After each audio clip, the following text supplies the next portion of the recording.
Salve, salve motorista! Aqui quem vos fala, Rafael Mendes da Silva, o seu professor de direção defensiva. Partindo aí para o final do nosso curso, de direção defensiva, eu tenho certeza que se você assistir todas essas aulas, fizer as anotações, se tiver alguma dúvida, refazer, eu tenho certeza que você terá um bom desempenho na sua prova do Detran. Eu ficarei muito feliz de receber uma mensagem sua falando: Rafael, foi aprovado aí, tá o meu telefone aqui, ó. Esse aqui é meu telefone particular, você pode estar mandando para mim: fui aprovado, eu gostei das suas aulas, eu vou achar show de bola isso. Maravilha? Pessoal, então vamos lá, então, partindo para o finalzinho aqui do nosso curso. Deixa eu colocar aqui a nossa canetinha, nosso auxílio. Eu vou colocar um marca-texto. Ótimo, beleza. Esse aqui é o meu telefone. Você pode estar entrando em contato comigo, falando qual foi a sua nota do Detran, maravilha? E manda também as questões. Se você recebeu alguma, a questão que apareceu na sua prova, faz um rascunho mental e manda para mim, que daí eu vou passar para outros alunos aqui as possíveis questões, porque eu tenho no modo nosso final, eu tenho todas as possíveis questões que pode estar vindo na sua prova. É o momento fight ali, Daqui a pouquinho você vai chegar nele, ou seja, é pergunta e resposta, pergunta e resposta.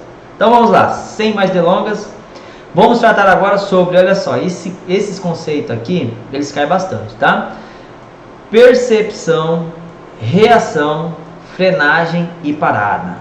Esse conceito aqui, ele não cai assim com peso de tipo de colisões e direção e condições adversas, mas cai, tá? Então você precisa saber, é um curso completo, nós temos que preparar, passar tudo para você isso aqui. Eu tenho certeza que se vier uma questão relacionada a tempo de percepção, reação, frenagem e parada, você vai estar apto para responder essa pergunta com muita tranquilidade. Então vamos lá. Vamos visualizar primeiramente o cenário. Nós temos aqui um veículo que está transitando numa velocidade de 80 km por hora em uma pista seca. Maravilha? E esse veículo, ele necessita fazer uma frenagem de emergência. Olha, vamos imaginar que isso aqui é um objeto qualquer e ele precisa de fazer uma frenagem de emergência para parar em cima aqui. Ele não pode passar mais do que isso. Dizer assim. Então, olha só, pessoal. Nós vamos pegar esse motorista aqui, nós vamos fracionar a conduta dele. Então, se ele está transitando com esse veículo numa velocidade de 80 km por hora em uma pista seca, quando ele avista a situação de perigo, naturalmente ele vai reagir. Essa reação é o freio, ele vai acionar o freio. Quando ele aciona o freio até a imobilização total do veículo, ou seja, olha como que ele teve algumas frações, O ato dele foi fracionado. E essa fração são esses conceitos aqui que pode estar caindo na sua prova. Ou seja, se quando o motorista ele percebe uma situação de perigo, isso aqui é o tempo de quê? É o tempo de percepção. Então o cérebro dele vai receber uma certa informação. Avistei alguma situação de perigo, você vai ter que fazer o quê? Frear. Então se ele avista uma situação de perigo, ou seja, se ele percebe uma situação de perigo, isso é o tempo de percepção. Naturalmente, se ele percebe uma situação de perigo, ele vai fazer o quê? Ele vai reagir. Essa reação dele é o quê? Se ele estava acelerando o veículo, ele vai tirar o pé do acelerador e vai levar o pé no freio, exatamente. Então, o tempo de percepção é aquele tempo em que o motorista percebe a situação de perigo. O tempo de reação é aquele tempo em que ele tira o pé do acelerador e leva o pé no freio. Então é isso aqui, ó. O tempo de percepção e reação demora em média, pessoal, 3/4 de segundo. Ah, Rafael, mas isso não é nada, 3/4 de segundo não dá nem um segundo. Pergunte para um piloto de Fórmula 1 o que é 3/4 de segundo. Quanto que ele tem que treinar para ele avançar, acelerar 3/4 de segundo a mais. 3/4 de segundo é muita coisa, pessoal. Por quê? Quando ele percebe a situação de perigo, olha só, quando ele percebe a situação de perigo e ele reage, 3/4 de segundo, numa velocidade de 80 km por hora, ele vai percorrer em média de 17 metros.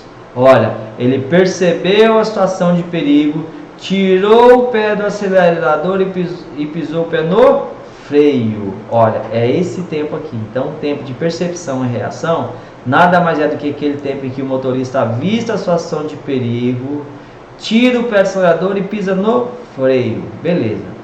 Quando ele pisa no freio, o veículo para imediatamente? Deus me livre, né? Graças a Deus não. Mas o veículo, se for dotado de freios ABS, vai iniciar um processo de frenagem. A partir do momento em que ele aciona o freio, vai acompanhando aqui, ó, no marca-texto, ele pisa no freio. Até a imobilização total, o veículo transcorreu uma distância de 30 metros. Maravilha? Então, 17 com 30, 47 metros. Olha, numa velocidade não muito alta, né, pessoal? 80 km por hora não é uma velocidade muito considerável, né? Então, 17 com 30, 40. Agora, o que vocês precisam saber é do momento em que ele aciona o freio até a imobilização total. Isso é o tempo de quê? Isso é o tempo de frenagem, ó, é o tempo de 2 segundos. Então, a partir do momento que ele pisa o pé no freio aqui até a imobilização total, isso aqui é distância de frenagem ou tempo de frenagem. Maravilha? Então, olha aqui, agora já ficou mais claro para você, né? O que é o tempo de percepção? Você respondeu aí. É o tempo em que o motorista percebe a situação de perigo. Beleza. O que é o tempo de reação? É o tempo em que ele reage. Por exemplo, tira o pé do acelerador e leva o pé no freio. E esses dois conjugados aqui, o que é o tempo de percepção mais reação? É o momento em que o motorista percebe a situação de perigo e reage, né? Agora o tempo de percepção e reação, ele vai demorar em média 3/4 de segundo, menos que 1 minuto. Vai transcorrer uma distância de 17 metros. Percebeu a situação de perigo, tirou o pé do acelerador e pisou no freio. Maravilha. E o que é o tempo de frenagem? O tempo de frenagem é o momento em que ele pisa no freio até a imobilização total. E a última, né, é a distância total de parada, ou tempo, distância total de parada, né? É desde o princípio, ou seja, ele avistou a situação de perigo até a imobilização total. Maravilha? Parece ser difícil, mas é muito fácil. Joia? Avante, vamos para frente. O que é tempo de percepção? Tempo que ele percebe a situação de perigo. Tempo de reação, tira o acelerador, leva o pé no freio. O que é tempo de frenagem? Desde o momento em que ele aciona o freio até a imobilização total. O que é distância total de parada? Desde o momento que ele percebe a situação de perigo até a imobilização total. Joia? Avante então. O que é uma frenagem de emergência? É uma frenagem de emergência. Olha só, esse veículo aqui está fazendo uma frenagem de emergência. Tem uma criança, está andando, olha, e está bem em cima. O motorista vai ter que fazer uma frenagem de emergência. Como o condutor deve agir num caso de frenagem de emergência? Você deve bloquear o seu corpo, firmando o pé esquerdo, manter o veículo alinhado em linha reta, não gire de uma vez. Dependendo da velocidade que você está, pode ocorrer risco de capotamento. Freie fortemente, mas ó, você deve frear fortemente, afinal é uma frenagem de emergência. Mas a força sobre o sistema do freio não deve ser superior ao atrito dos pneus com o pavimento. Ou seja, você não pode frear tão forte com que as rodas travem, tá? Porque se elas travarem, o veículo vai perder a aderência e vai manter uma velocidade praticamente igual a que você já está. Então, se você debruçar uma força muito forte ali sobre os freios e as rodas travarem, você vai fazer o quê? Você vai aliviar o pé do freio, fazer com que o veículo ganhe novamente aderência e iniciar o processo novamente, tá? Então, mas a força sobre o sistema de freio não deve ser superior ao atrito do pneu com o pavimento.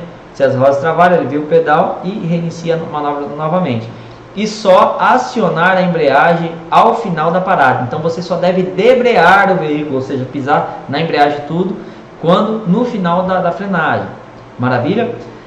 Nunca numa frenagem de emergência você deve pisar na embreagem e no freio conjuntamente. Você vai pisar no freio primeiro. Quando o veículo estiver quase imobilizando, aí você debreia todo. Não sei se tem a palavra debreia, né? Você vai só debrear a embreagem quando o veículo estiver quase parado. Beleza? Passando por regiões alagadas, como deve o condutor proceder? Primeiro, engrene a primeira marcha e passe acelerando para evitar que entre água no escapamento. 2. Não mudar de marcha durante a passagem pelo alagamento. Não passe por alagamento se o volume de água estiver acima da metade das rodas do volante. Aqui já está, né, pessoal? Então, o aconselhável... Olá pessoal, tudo bem com vocês? Me desculpe interromper os seus estudos. Se você está se preparando para a prova do Detran, eu preparei esse curso especialmente para você. Se você quiser ter acesso a este material na íntegra, acesse o link que eu deixei aqui na descrição, adquira este curso, estude por ele e garanta a sua aprovação.